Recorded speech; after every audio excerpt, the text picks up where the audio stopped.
coba di sini kita cari ikan makan, ikan kerapu merah nih, mudah-mudahan ada nih. Cari ikan enak.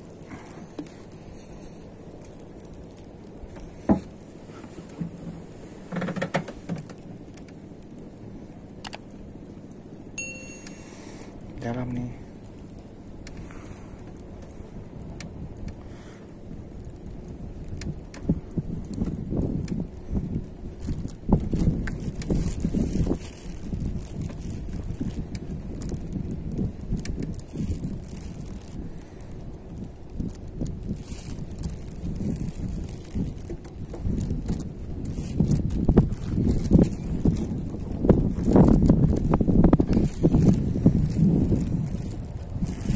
Mana kerapu?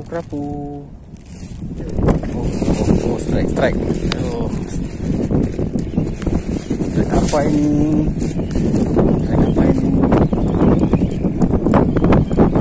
Tidak ada perlawanan. Strike apa ini?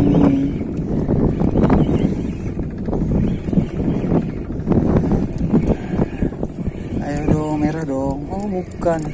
Oh iya, oren rupanya udah. Oren nih, mantap nih. Oren, dapat ikan makan kita. Kan enak nih. Kita makan, kita goreng di rumah nanti. Kita coba lagi masukkan ini.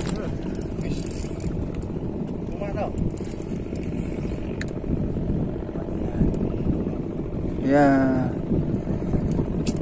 Waduh, bisa jadi dia bawa lari kan?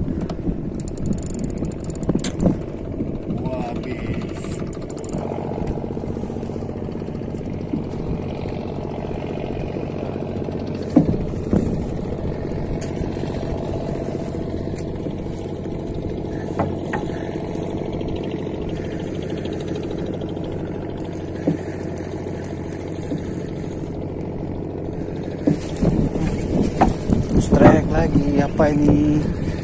Strike lagi.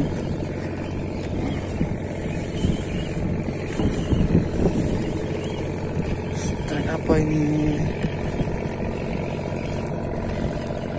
Wow, ikan lencam rupanya. Ikan lencam. Wah, ada cari umpan makan lagi.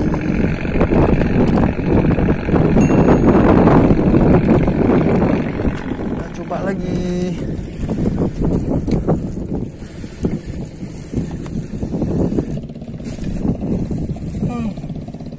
Ayo dong makan. Hah? Nggak kena kok. Apa nih? Nggak kena juga. Bang kerapu nih. Mana ini?